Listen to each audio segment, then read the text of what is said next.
Kia ora, hola, hello, and piali. I want to acknowledge and pay my respects to Tangata Whenua, the people of the land of Aotearoa, New Zealand, in particular to Ngāti Whātua Ōrākei or in Tamaki Makaurau. That is the place that I'm standing at the moment, and also pay my respects to the Native people, past, present, and future from the lands that you're standing at this moment. So the presentation that I will discuss today, it's about part of my PhD research and called Through the Eyes of the Heart, my woven embodied learning of Jolobil and Lekil Kuxlejal, which I will explain further. So I start with my background and positioning. So I'm a trained industrial designer and bachelor degree, but then I did studies in other stuff. And my PhD was focusing on indigenous knowledges and design from a decolonial perspective. So I'm a design lecturer and a researcher, and I call myself also a craftivist. So here I'm located here in the University of Auckland in New Zealand. So I was born and raised in the Mayan land of Chiapas, so in Mexico. So I'm a Mexicana in diaspora. So I've been living overseas for quite a while now. And so I'm based on state policy in Mexico, we are told that we are mestizos. So we are a mix of indigenous and Spanish, but I'm seeking to decolonize my own subjectivity, to reclaim and connect with my indigenous identity and reconnected with my indigenous roots from Anawa from my mom's side and Purepecha from my father's side. So I call myself a native Latin America because that locates me as an indigenous ancestry outside of Latin America. So that's why I say native Latin American instead of Native American, which is also only locates me in the US. So I'm a woman of color and a migrant in a certain colonial country that is Aotearoa. So it has a very strong indigenous presence of Tangata Whenua, the people of the land of Aotearoa. And also I emphasize of my research positioning in here as an outsider within. It's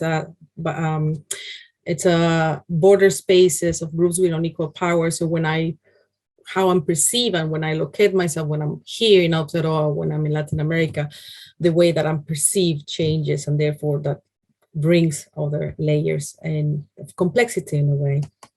So this is the Mayan land of Chiapas, and in the highlands, particularly of Mexico, with Maya, Tzotzil, and Celtal communities. And this is also the space of the origin of the EZLN, Ejército Zapatista de Liberación Nacional in 1994, and also textiles are very present in the region. So you can trace and identify communities based on the textiles that they wear, the patterns that they use, and some of the techniques as well.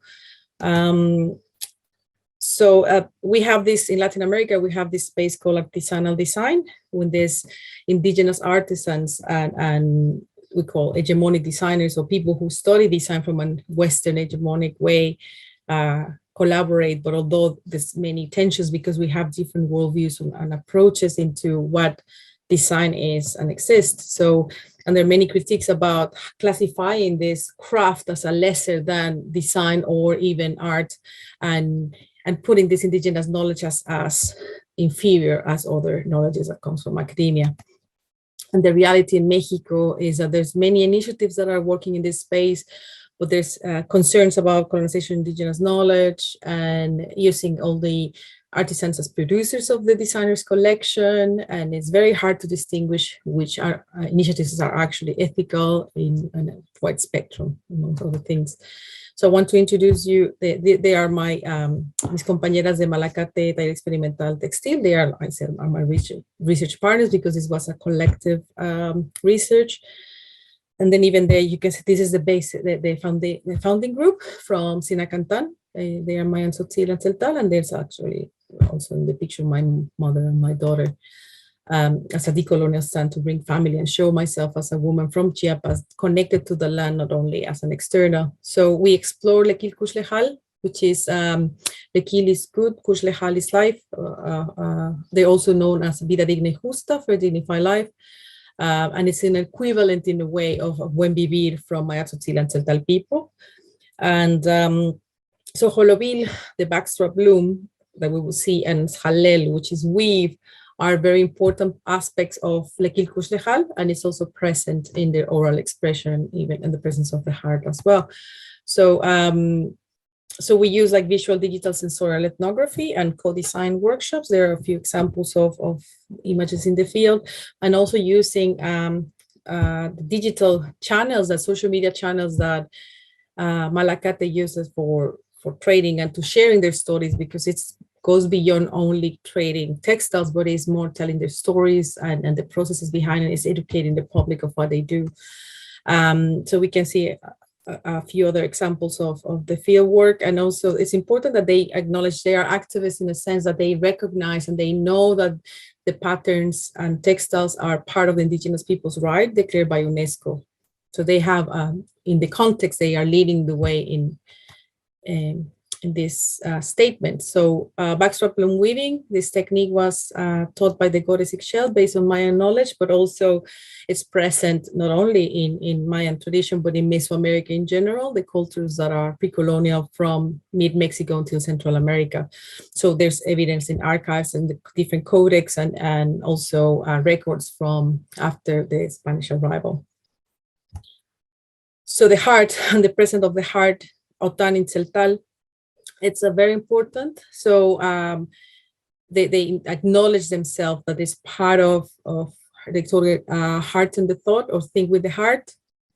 And it's also part of it has this integration of family for me, for example, because it's a common practice of the way that they work in intergenerational integration. So at the end, as a decolonial stance also, and show, as I mentioned, showing myself as a woman from Chiapas, my mom and my daughter were present with me, and that actually my mom, it showed me different dynamics by having them present, and my daughter learned how to do embroidery there just as a natural result of a community dynamic.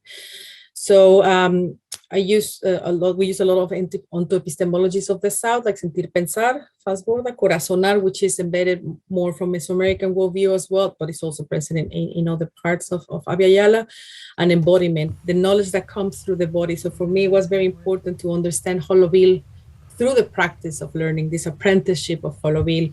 And so you can see here, at the end, the protagonist is the process itself, and I'm just a medium of this knowledge. So you can see that I put a GoPro on the level of my heart, like they were serving as the eyes of the heart. So we can see a few images as well here of the practice and the environment that it happened. And also here, these pictures were taken by my teacher, Mari nephew, who was visiting. So he just took some pictures based on what was important for him in the community. So at the end, Jolobil became beyond only the textile practice, but it kind of even transformed into a methodology itself, how the concept to conceptualize the different strands and knowledges and threads from different disciplines like design, anthropology, sociology, saberes indígenas, using decolonization as the base, and also like embodiment through the body. You can see how the body is fundamental, the waist. That's why backstrap loom weaving.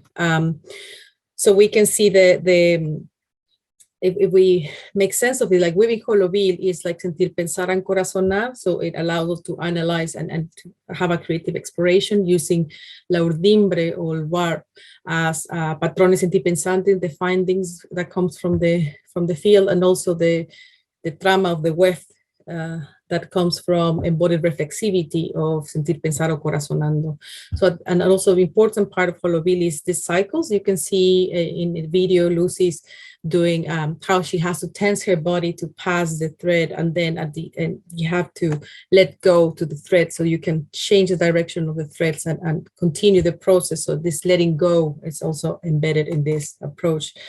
So at the end, the textiles, the knowledge of the textiles are there, and the patterns of how we use, and even in this symbol of a meluch is the reflection of the Mayan worldview, and that how this was explored further as a Otan-led or heart-led approach, Lekil Kuxlejal centric or Buen Vivir centric, where we can explore different aspects using the same languages of the threads and the different, the same colors and symbology of the different directions of the universe as colectividad, pluriversal, pluriverse, es uno con el todo, equilibrium, and resourceful connection. So, but this is another topic. But yeah, so Colabal, thank you very much for listening and open to questions.